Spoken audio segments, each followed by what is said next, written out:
सा आप लोग देखना, देखो ये क्या है आपका कोड है, क्या है ये आपका कोड है, ठीक, ये दोनों कोड है। अब क्या होता है कि जब आपके कॉइल से, है ना, ये आपका क्या है, कॉइल है, जब ये कॉइल से क्या होता है, फ्लक्स जेनरेट होगा आपका, ठीक। तो फ्लक्स जो जेनरेट होता है, इसके साइड से जो करंट प्रवाहित होती है, क्या होता है, जो आपका जब आप क्या करते हो, वोल्टेज दोगे तो यहाँ पे क्या होगा, करंट प्रवाहित होगी, ठीक है। अब ये जो करंट प्रवाहित होगी तो कहीं ना कहीं क्या होता है, करंट आपका कोड को हीट करता है, क्या करता है, इस कोड को क्या करता है, हीट करता है। और यही जो हीट होता है ना, ये कोड के आसपास के एरिया को क्या करता है, गर्म करता है, ठीक। अनवांटेड होता है, जिसकी ज़रूरत हमें नहीं होती है, हमारे ट्रांसफार्मर को नहीं होती है, बट क्या होता है, फिर भी ये अनवांटेड जो होता है ना कोड, इसको ये क्या करता है, गर्म कर देता है। और यही अनवांटेड कोड जब गर्म होता है, हीट होता है, तो हम इसको क्या कहते हैं, एडी करंट कहते हैं, ठीक है। क्या कहते हैं, एडी करंट कहते हैं। तो चलो अभी हम लोग इसका स्टेटमेंट देखेंगे, ठीक। तो आप लोग नोट डाउन करते जाना, एडी करंट से क्वेश्चन पूछा हुआ था, ठीक है, और बार बार एडी करंट के बारे में क्वेश्चन आपका आता है, ओके। यहाँ पे बोल रहा है कि ट्रांसफार्मर को एसी प्रदान की जाती है, ये हम आपको बार बार रिपीट कर रहे हैं क्योंकि आप लोग भूलिएगा मत, ठीक।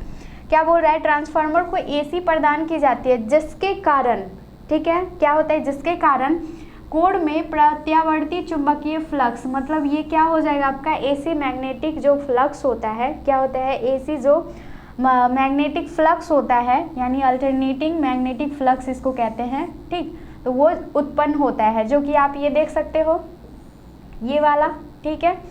फिर उसके बाद क्या बोल रहा है कि ये ट्रांसफार्मर की सेकेंडरी वाइंडिंग में होती है, किस में होती है, सेकेंडरी वाइंडिंग में होती है, ठीक। तो ये आपका क्या हो जाएगा, प्राइमरी हो जाएगा, ये आपका क्या हो जाएगा, सेकेंडरी वाइंडिंग होगा। तो ध्यान रखना, आपका क्वेश्चन कैसे पूछ सकता है, आपका क्वेश्चन पूछेगा कि ये आपका जो मैग्नेटिक अल्टरनेटिंग मैग्नेटिक फ्लक्स जो होता है, उस ट्रांसफार्मर के किस भाग पर जेनरेट होगा, ठीक है। तो आपको याद रखना है किस भाग पर, सेकेंडरी भाग पर होता है, किस पे होता है आपका, सेकेंडरी पर होता है, ठीक है। ये क्वेश्चन आपका यहाँ से हो जाएगा, वीवीआई करके आप लोग नोट डाउन करना, ठीक है। ध्यान रखना, फिर से एक बार रिवाइज करेंगे इसको। बोल रहा है कि अल्टरनेटिव मैग्नेटिक फ्लक्स जो होता है वो ट्रांसफार्मर की किस वाइंडिंग पर उत्पन्न होता है, ठीक। तो क्या हो जाएगा, सेकेंडरी वाइंडिंग पर उत्पन्न होता है।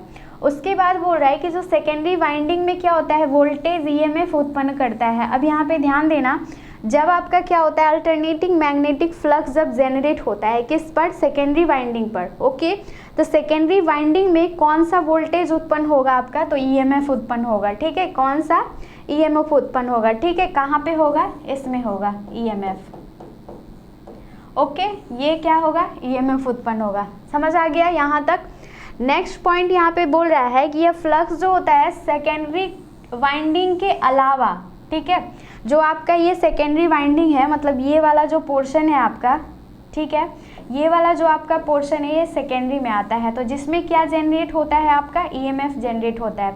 लेकिन क्या बोल रहा है कि ये जो ईएमएफ जनरेट होता है सेकेंडरी में, उसके अलावा की बात कर रहा है, ठीक है।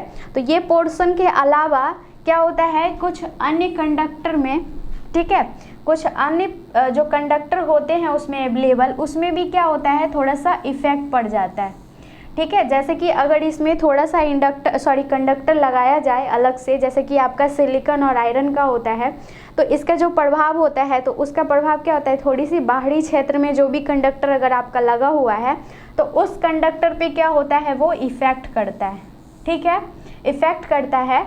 और उसमें क्या होता है, लो वैल्यू का वोल्टेज यानी कि ईएमएफ जो होता है वो जनरेट हो जाता है, ठीक। और इस वोल्टेज से चालक भाग में करंट प्रवाहित होने लगता है, और इसी करंट प्रवाहित जो होने वाला होता है उसको हम लोग कहते हैं एडी करंट, ठीक है। अब थोड़ा सा ध्यान दीजिएगा, यहाँ से हम लोग क्वेश्चन जनरेट करते हैं।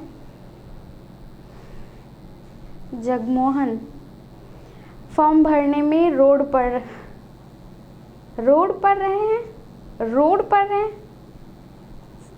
समझ